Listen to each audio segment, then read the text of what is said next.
আসসালামু আলাইকুম ওয়া রাহমাতুল্লাহি ওয়া বারাকাতুহু। আলহামদুলিল্লাহ ওয়া কাফা ওয়া সালামুন আলা ইবাদিহিল্লাযিনা আসতাফা। আম্মা বাদ, ফাউযু বিল্লাহি মিনাশ শাইতানির রাজীম। বিসমিল্লাহির রাহমানির রাহিম। ইন্নাল্লাহা লা ইয়াগফিরু আন ইউশরাকা বিহি ওয়া ইয়াগফিরু মা দুনা যালিকা লিমান ইয়াশা। وقال الله تعالى أيضا إن الشرك لظلم عظيم صدق الله مولانا العظيم।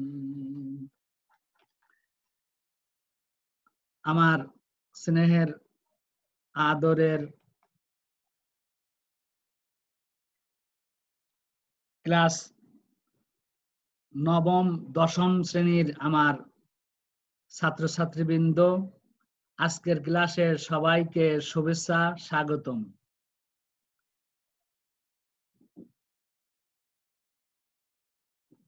পরিচিতি: মোহাম্মদ নুরুল্লাহ, পদবী সিনিয়র সহকারী শিক্ষক, পল্লবী মাজদুল ইসলাম মডেল হাই স্কুল।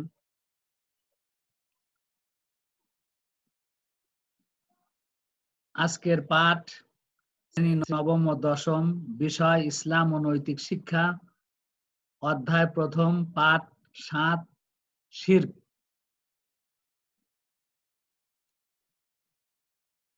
শিখন ফল।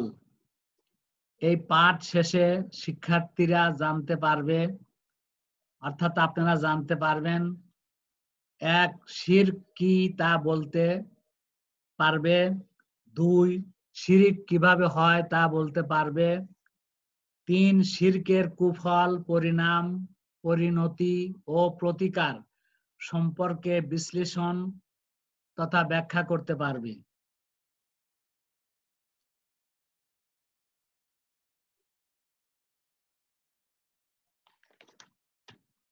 শিরকের পরিচয়। শিরক শব্দের আবিধানিক অর্থ অংশীদার সাব্যস্ত করা, একাধিক স্রষ্টা বা উপাস্যে বিশ্বাস করা।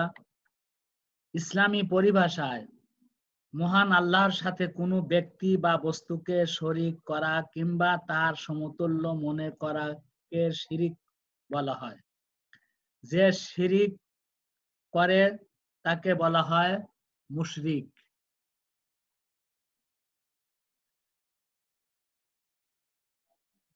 শিরক শব্দের আবিধানিক পরিচয় ইসলামী পরিভাষায় মহান আল্লাহর সাথে কোনো ব্যক্তি বা বস্তুকে শরীক করা কিংবা তার সমতুল্য মনে করাকে শিরক বলা হয়। আমরা পড়ি ও চিন্তা করি। 1, যে ব্যক্তি শিরক করে তাকে বলা হয় মুশরিক। 2, শিরক হলো তাওহীদের বিপরীত, অর্থাৎ তাওহীদ হলো একাত্মবাদ, মানে কততে কত মিলাইলে এক হয়। এক একই, তাকে ভাঙা যায় না। এক তো একই, আল্লাহ হলেন এক, কুল হুয়াল্লাহু আহাদ। 3, শিরক ক্ষমার অযোগ্য অপরাধ। আল্লাহ রাব্বুল আলামিন কালামে পাকের মধ্যে ইরশাদ করেছেন, ইন্নাল্লাহা লা ইয়াগফিরু আন ইউশরাকা বিহি ওয়া ইয়াগফিরু মা দুনা যালিকা লিমান ইয়াশা। নিশ্চয় আল্লাহ তার সাথে শিরক করার অপরাধ ক্ষমা করেন না, এতদ ব্যতীত যে কোনো পাপ ইচ্ছা ক্ষমা করেন। সূরা আন-নিসা আয়াত 48। অর্থাৎ শিরক এতই অমার্জনীয় অপরাধ, আল্লাহ কিছুতেই মাফ করবে না। যে তওবার মতো তওবা করে জীবনের তরে আর শিরক না করে, তাহলে আল্লাহ মাফ করতে পারেন। আল্লাহ তাআলা স্বয়ং শিরকের ধারণা খণ্ডন করেছেন। যেমন আল্লাহ বলেন সূরা ইখলাসের মধ্যে, গোটা সূরাটাই খণ্ডন করেছেন। এখানে সংক্ষেপে, কুল হুয়াল্লাহু আহাদ, বলুন হে নবী, তিনি আল্লাহ এক ও অদ্বিতীয়। এখানে সূরা আল হাদীদের 3 নম্বর আয়াতে আল্লাহ পাক বলেছেন, হুয়াল আউয়ালু ওয়াল আখিরু ওয়াজ জাহিরু ওয়াল বাতিল ওয়া হুয়া বিকুল্লি শাইইন আলিম। তিনি প্রথম, তিনি শেষ, তিনি প্রকাশ্য, তিনি গোপন এবং তিনি সর্ব বিষয়ে সম্যক অবহিত। সূরা আল হাদিদ আয়াত 3। আর আয়াতুল কুরসির মধ্যে সূরা বাকারার মধ্যে এসেছে আল্লাহু লা ইলাহা ইল্লাহু আল হাইয়ুল কাইয়ুম লা তাখুযুহু সিনাতুন ওয়ালা নাওম লাহু মা ফিস সামাওয়াতি ওয়া মা ফিল আরদ। তিনি আল্লাহ, তিনি ব্যতীত কোনো ইলাহ নেই, তিনি চিরঞ্জীব ও সর্বসত্তার ধারক। তন্দ্রা বা নিদ্রা তাকে কখনো স্পর্শ করতে পারে না। আসমান জমিনে যা কিছু রয়েছে সবই তার অধীন। সূরা আল বাকারা আয়াত 255। আল্লাহ আরো বলেন লাইসাকা মিসলিহি শাইউন, কোনো কিছুই তার সদৃশ নয়। আমরা তো ঘুমাই, খানা খাই, আল্লাহ খানা খাওয়ার দরকার নাই, তার বিশ্রাম করার দরকার নাই, তিনি ঘুমায়ও না, খায়ও না। আল্লাহ পাক আরো ইরশাদ করেছেন লাউ কানা ফীহিমা আলিহাতুন ইল্লাল্লাহু লা ফাসাদাতা, অর্থাৎ যদি সেথায়, অর্থাৎ আসমান ও জমিনে, যদি আসমান ও জমিনে আল্লাহ ব্যতীত কোনো ইলাহ থাকতো তবে উভয়ই ধ্বংস হয়ে যেত। আম্বিয়া আয়াত 22।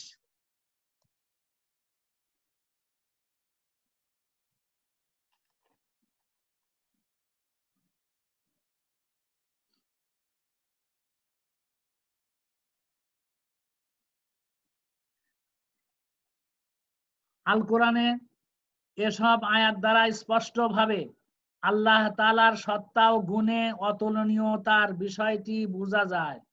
সুতরাং আল্লাহ তাআলার সাথে কাউকে অংশীদার করা নিঃসন্দেহে শিরক ও জঘন্য অপরাধ।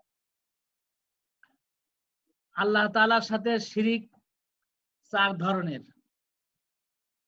শিরকের ধরন 4টি, যথা 1, আল্লাহ তাআলার সত্তা ও অস্তিত্বে শিরিক করা, যেমন ঈসা আলাইহিস সালামকে আল্লাহর পুত্র মনে করা। যেমন কোরআনে পাকে আল্লাহ বলছেন যে ওয়াকালাতিল ইয়াহুদু উযাইর ইবনুল্লাহ ওয়াকালাতিন নাসারা ওয়াকালাতিন নাসারা উযাইর ইবনুল্লাহ, অর্থাৎ ইহুদিরা উযাইর আলাইহিস সালামকে আল্লাহর বেটা বলে খ্যাত করে, আর খ্রিস্টানরা ঈসা রুহুল্লাহ, অর্থাৎ ঈসা আলাইহিস সালামকে তারা আল্লাহর পুত্র বলে ধারণা করে। এসবই শিরক। 2, আল্লাহ তাআলার গুণাবলীতে শিরিক করা, যেমন আল্লাহ তাআলার পাশাপাশি অন্য কাউকে সৃষ্টিকর্তা ও রিজিকদাতা মনে করা। আমাদের খালেক আল্লাহ, অর্থাৎ স্রষ্টা তিনি আল্লাহ, আর আল্লাহর নাম রাজ্জাক, আমরা আব্দুর রাজ্জাক, রিজিকের মালিক আল্লাহ। আল্লাহ পাক আমাদের দুনিয়ার মধ্যে বহু রিজিক দিয়েছে। আল্লাহ গম দিয়েছে, ধান দিয়েছে, আম দিয়েছে, কাঁঠাল দিয়েছে, অসংখ্য অগণিত ফল ফলাদি দিয়েছে, খেজুর দিয়েছে, মানে তার বলে শেষ করা যাবে না। তাই আমাদের স্রষ্টাও যিনি, তারপরে আমাদের খাদ্যদাতাও তিনি। 3, সৃষ্টি জগতের পরিচালনায় কাউকে আল্লাহর অংশীদার বানানো, যেমন ফেরেশতাদের জগৎ পরিচালনাকারী হিসাবে মনে করা। সবকিছুই পরিচালনার মূল দায়িত্বে আল্লাহ রাব্বুল আলামিন। হ্যাঁ, আল্লাহ পাক তার সৃষ্টি ফেরেশতা মহলকে দিয়ে, আমি যেমন বলি যে আজরাইল আলাইহিস সালামকে দিয়ে আল্লাহ একটা কাজ, বিশেষ কাজটা করায়, সে আমাদের রুহুটা কবজ করবে। আমরা আল্লাহর ফরমাবরদার বান্দা হই, অনুগত বান্দা হই, অথবা তার নাফরমান বান্দা হই, আমাদের একদিন ইন্তেকাল করতে হবে। আজরাইল আমাদের সামনে আসবে আর আমাদের রুহুটা সে বের করে নিয়ে যাবে। মিকাইল আলাইহিস সালাম তিনি আল্লাহ তাকে ওই আমাদের বৃষ্টি রিজিকের ব্যবস্থা তার হাতে দিয়েছে। ইসরাফিল আলাইহিস সালামকে আল্লাহ পাক সিংহে হাতে দিয়া ওই দাঁড় করা রেখেছে, সে আরশ আজিমের নিচে দাঁড়িয়ে আছে। আল্লাহ যখন অর্ডার করবেন তিনি ফুঁক দিয়ে দিবেন, পৃথিবী ধ্বংস হয়ে যাবে। জিবরাইল আলাইহিস সালাম 1,24,000 পয়গম্বরের কাছে আল্লাহর মেসেজ নিয়ে আসতো। কোন এলাকা ধ্বংস করতে চাইলে জিবরাইল আলাইহিস সালাম তার পাখাটা দিয়া ওই জমিনটাকে আসমানে উঠা নিয়ে উল্টায়া দিত। বর্তমান জর্দানের ওই ভূমিতে একটা এলাকা রয়েছে প্রায় 18 মাইল স্কয়ার, ওখানে বলা হয় ডেড সি, অর্থাৎ জমিনটা উল্টা দিয়েছে, এখন সাগরের মতো হয়ে গেছে, যে পানির মধ্যে কোনো মাছও সৃষ্টি হয় না। এটা জিব্রাইলের কাজ। অর্থাৎ রসুল বলছেন জিব্রাইল কোন এলাকা ধ্বংস করতে চাইলে, ওই এলাকার মানুষকে ধ্বংস করে দিতে চাইলে উনি খালি বলবে, চিৎকার দিয়ে বলবে আল্লাহু আকবার, সকলের কলজে পিঠে এমনি মারা যাবে। 4 ইবাদতের ক্ষেত্রে আল্লাহ তাআলার সাথে কাউকে শরীক করা, যেমন আল্লাহ ব্যতীত কাউকে সিজদা করা, কারো নামে পশু জবাই করা। আল্লাহ ছাড়া কেউ সিজদা পাওয়ার উপযুক্ত না। মানুষ হোক, পীর হোক, বুজুর্গ হোক, নবী হোক, রসুল হোক, কাউকে সিজদা দেওয়া যাবে না, এটা হারাম, এটা শিরক। সিজদা একমাত্র আল্লাহকে সিজদা দিতে হবে। কাবার দিকে মুখ করে মুতাওয়াজ্জিহ হয়ে আল্লাহকে সিজদা দিবে। কিতাবে এসেছে গারসে সিজদা জমিনে ফারশে হুদা আসুজুদাস বেরফতে আরশে খুদা। আল্লাহ বলছেন বান্দারে তোমরা জমিনে সিজদা দাও, ওটা কাবা ভিডিও হায়া, তোমাদের সিজদাটা আমি আমার আরশে মুআল্লায়, আমি তোমাদের আমার কুদরতি পায়ে তোমাদের সিজদাটা গ্রহণ করি। সুবহানাল্লাহিল আযীম। তাই পশু আমাদের যেমন আল্লাহর নামে কোরবানি দেই, আমাদের নামের পক্ষ হায়া, কিন্তু কোরবানি বিসমিল্লাহ আল্লাহু আকবার এই কথাটা বলেই জবাই দিতে হবে। অন্য যে কোনো মানুষ হোক, প্রতিমার নামে হোক আর মানুষের নামে, যত বড় ওলি হোক, যত বড় নেতা হোক, কোন নেতা নেত্রীর নামে কোরবানি দেওয়া যাবে না। আল্লাহর নামে কোরবানি দিতে হবে। নেতা নেত্রী বা নবী রাসূল মানুষের পক্ষ থেকে, আব্বা আম্মার পক্ষ থেকে কোরবানি চলবে আল্লাহর হাতে, আল্লাহর উদ্দেশ্যে। শিরকের কুফল ও প্রতিকার। শিরক অত্যন্ত জঘন্য অপরাধ। পৃথিবীর সকল প্রকার জুলুমের মধ্যে সবচেয়ে বড় হলো শিরক। আল্লাহ তাআলা বলেন ইন্না শিরকা লা যুলমুন আযীম, নিশ্চয় শিরক চরম জুলুম। সূরা লোকমান আয়াত 13। বস্তুত আল্লাহ তাআলাই আমাদের স্রষ্টা ও প্রতিপালক, তার প্রদত্ত নিয়ামতই আমরা ভোগ করি। এরপরও কেউ যদি আল্লাহ তাআলার সাথে কাউকে অংশীদার স্থাপন করে, তবে তা অপেক্ষা বড় জুলুম আর কি হতে পারে। আল্লাহ তাআলা মুশরিকদের প্রতি খুবই অসন্তুষ্ট। মুশরিক আমরা আগে বলছি যে মুশরিক বলা হয় যারা শিরিক করে তারা মুশরিক। তিনি অপার ক্ষমাশীল ও অসীম দয়াময় হওয়া সত্ত্বেও শিরিকের অপরাধ ক্ষমা করেন না। আল্লাহ তাআলা বলেন ইন্নাল্লাহা লা ইয়াগফিরু আন ইউশরাকা বিহি ওয়া ইয়াগফিরু মা দুনা যালিকা লিমান ইয়াশা। অর্থ নিশ্চয় আল্লাহ তাআলা তার সাথে শিরিক করার অপরাধ ক্ষমা করবেন না, এছাড়া যে কোনো পাপ যাকে ইচ্ছা ক্ষমা করবেন। তবে একটি কথা আমি আগেও বলেছি, তবে তওবার মতো তওবা করলে আল্লাহ তাও মাফ করে দিবে। বাকি জিন্দেগি আল্লাহর দাসত্ব গোলামি যেভাবে আল্লাহ করতে বলছে তার কোরআনে, নবীর হাদিসে, ওইভাবে আমাদের চলতে হবে।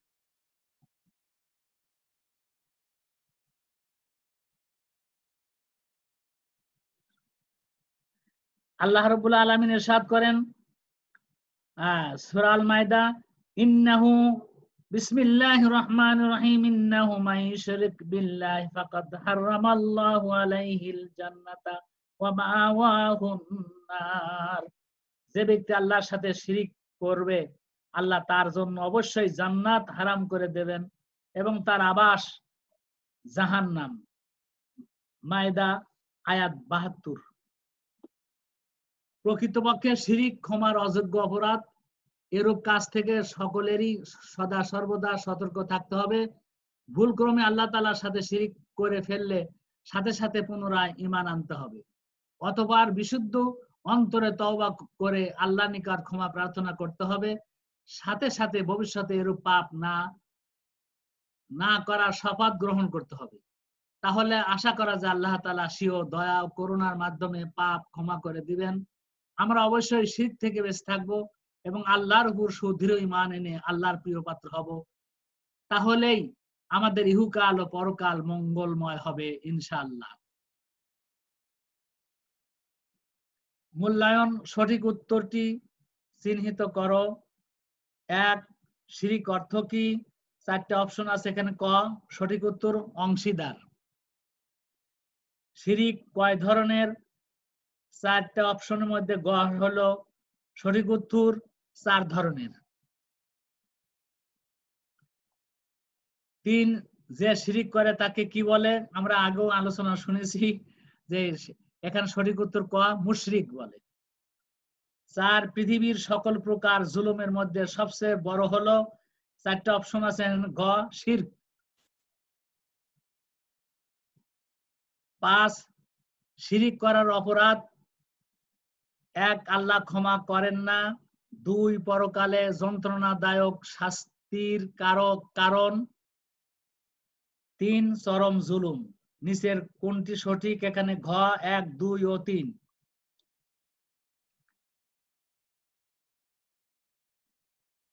নমুনা সৃজনশীল প্রশ্ন আপনাদের সামনে আমি পড়ছি এবং উত্তরগুলো সংক্ষেপে বলে দিচ্ছি।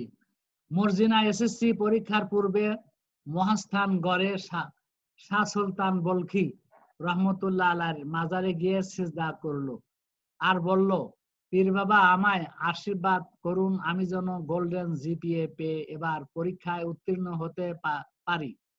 মাজারের খাদেম বলল, সিজদা তুলুন, মসজিদে গিয়ে আল্লাহর কাছে প্রার্থনা করুন, আপনার পরিণাম ভয়াবহ। ক, শিরিক কয় ধরনের হতে পারে? এটা আমরা আগেও শিখলাম, এটা 4 ধরনের। শিরিক অমার্জনীয় অপরাধ কেন? উত্তর, পৃথিবীর সকল প্রকার জুলুমের মধ্যে সবচেয়ে বড় হওয়ায় শিরিক অমার্জনীয় অপরাধ। শিরকের মাধ্যমে মহান আল্লাহর সত্তা, অস্তিত্ব, গুণাবলী ও ক্ষমতার সাথে অন্য কাউকে অংশীদার করা হয়, যা আল্লাহর সাথে জুলুম করার শামিল। আল্লাহ তাআলা বলেন, নিশ্চয় শিরক চরম জুলুম। সূরা লোকমান আয়াত 13। মহান আল্লাহই আমাদের স্রষ্টা ও প্রতিপালক, আমরা তার নিয়ামত ভোগ করি, এর পরও যদি তার সাথে কোনো মানুষ বা অন্য কোনো কিছুকে অংশীদার করা হয় তবে তা আল্লাহ কিছুতেই ক্ষমা করবেন না। গোয়া মর্জিনার কাজটি কিসের শামিল? পাঠ্য বইয়ের আলোকে ব্যাখ্যা করো। উত্তর, ইসলামী পরিভাষায় মহান আল্লাহর সাথে কোনো ব্যক্তি বা বস্তুকে শরীক করা কিংবা তার সমতুল্য মনে করাকে শিরিক বলা হয়। যে ব্যক্তি শিরিক করে তাকে বলা হয় মুশরিক। শিরিক হলো তাওহীদের বিপরীত। বিপরীত অর্থ উল্টো। উদ্দীপকে বর্ণিত মর্জিনা পরীক্ষায় ভালো ফলের জন্য আল্লাহ তাআলার নিকট দোয়া না চেয়ে সুলতান বলখি রহমতুল্লাহ আলাইহির মাজারে গিয়ে দোয়া চায়। তার এই কাজটি শিরকের অন্তর্ভুক্ত। শিরিক অত্যন্ত জঘন্য অপরাধ। আল্লাহ তাআলা স্বয়ং শিরকের ধারণা খণ্ডন করেন। তিনি বলেন, কুল হুয়াল্লাহু আহাদ, বলুন হে নবী, তিনি আল্লাহ এক ও অদ্বিতীয়। সূরা আল ইখলাস আয়াত 1। অন্যত্র আল্লাহ তাআলা বলেন, কোনো কিছুই তার সদৃশ্য নয়। সূরা সূরা আয়াত 1। আল কোরআনে আরো বলা হয়েছে, যদি সেটাই অর্থাৎ আসমান ও জমিন আল্লাহ ব্যতীত অন্য কোন ইলাহ থাকতো তবে উভয় ধ্বংস হয়ে যেত। সূরা আল আম্বিয়া আয়াত 22। এ থেকে বোঝা যায় আল্লাহর সাথে আর কাউকে শরীক করা উচিত নয়। আর মর্জিনা মাজারে সিজদা করে আল্লাহকে ইবাদতের যোগ্য সত্তা হিসেবে মেনে নেওয়ার ধারণা থেকে বিচ্যুত হয়েছে, যা শিরকের সমতুল্য। ঘ, মর্জিনার পরিণাম বিশ্লেষণ করো। শিরিক অত্যন্ত জঘন্য অপরাধ। পৃথিবীর সকল প্রকার জুলুমের মধ্যে সবচেয়ে বড় হলো শিরক। আল্লাহ তাআলা বলেন, ইন্না শিরকা লা যুলমুন আযীম, নিশ্চয় শিরক চরম জুলুম। সূরা লোকমান আয়াত 13। আল্লাহ তাআলা মুশরিকদের প্রতি খুবই অসন্তুষ্ট।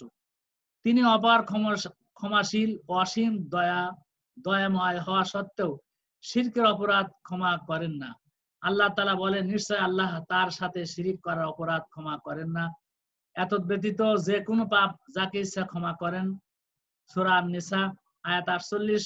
বস্তুত আল্লাহ তাআলার দয়া, ক্ষমা ও রহমত ব্যতীত দুনিয়া ও আখিরাতের কল্যাণ লাভ করা কোনো ক্রমেই সম্ভব নয়। পরকালে মুশরিকদের জন্য রয়েছে যন্ত্রণাদায়ক শাস্তি। আল কোরআনে স্পষ্ট ভাবে বর্ণনা করা হয়েছে। যে ব্যক্তি আল্লাহর সাথে শিরিক করবে আল্লাহ তার জন্য অবশ্যই জান্নাত হারাম করে দেবেন এবং তার আবাস জাহান্নাম। সূরা মায়দা আয়াত ৭২, জাহান্নাম হলো ভীষণ শাস্তির স্থান। মুশরিকরা সেই স্থানে চিরকাল শাস্তি ভোগ করবে। আল্লাহ তাআলা বলেন, অনন্তর যে সীমা লঙ্ঘন করে এবং দুনিয়ার জীবনকে প্রাধান্য দেয়, জাহান্নামী হবে তার আবাস। সূরা আল মায়দা আয়াত ৩৭ থেকে ৩৯। পরিশেষে বলা যায় যে শিরিক ক্ষমার অযোগ্য অপরাধ। শিরিককারী জাহান্নামে শাস্তি ভোগ করতে থাকবে। শিরিককারী হিসেবে মর্জিনাকেও এ পরিণতির সম্মুখীন হতে হবে।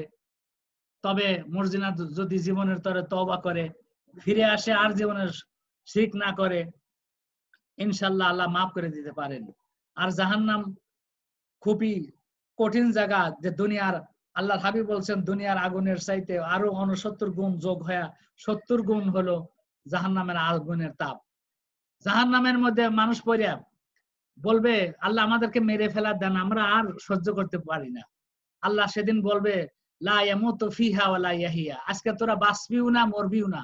তার মানে এটা জাহান্নামের আযাবের মানে পরিণাম এবং ভয়াবহতার মেসেজ, খবর আল্লাহ দিচ্ছেন যে তোরা আজকে মরবিও না বাঁচবিও না, চিরদিন এভাবেই জ্বলতে থাক।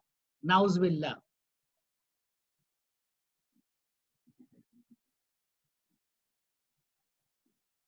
এবারে আপনাদেরকে বাড়ির কাজ দেওয়া হচ্ছে। শিরকের পরিচয়, কুফল ও প্রতিকার বিষয়ে 10টি উপায় লেখে দেখাবে আমাকে। আপনারা সুস্থ থাকুন, ভালো থাকুন। আর একটি মাত্র কথাই আমার, যে আমরা ওই রুহু জগতে ছিলাম, রুহু জগৎ থেকে আমরা মায়ের পেটে 9-10 মাস ছিলাম, আবার মা ছেড়ে দিছে দুনিয়ায়। এরপরে দুনিয়া আসছি, আবার একদিন আমাদেরকে আজরাইলকে আল্লাহ পাঠা দিবে, আমরা চলে যাব। ওই দুইটা দল হবে হাসরের ময়দানে। আল্লাহ পাক বলেন, ফারিকুন ফিল জান্নাতে ওয়া ফারিকুন ফিস সাইর। একটা দলকে আল্লাহ মাফ করে দিবেন, যারা মুমিন মুসলমান, যারা কুফরি করে নাই, শিরিক করে নাই, মুনাফিকি করে নাই, অবিচার করে নাই, মদ খায় নাই, হারাম খায় নাই, সুদ ঘুষ খায় নাই, তাদেরকে আল্লাহ জান্নাত দান করবেন। তারা চিরদিন তারা জান্নাতে থাকবে। আর ফারিকুন ফিস সাইর, যারা এ সমস্ত মানে আল্লাহর সাথে শিরিক করছে, কুফরি করছে, মা বাবার সাথে বেয়াদবি করছে, বড়দের সম্মান করে নাই, ছোটদের স্নেহ করে নাই, মদ পান করছে, অর্থাৎ আল্লাহ যা করতে বলছে সেটা করে নাই, যা করতে বলে নাই সেটা করছে। যেমন মদ খাওয়া হারাম, মদ খেয়েছে, মা বাবার অনুগত থাকতে বলছে, করে নাই। এ সমস্ত লোকদেরকে জাহান্নামে আল্লাহ পাঠাবে। সেজন্য আপনারা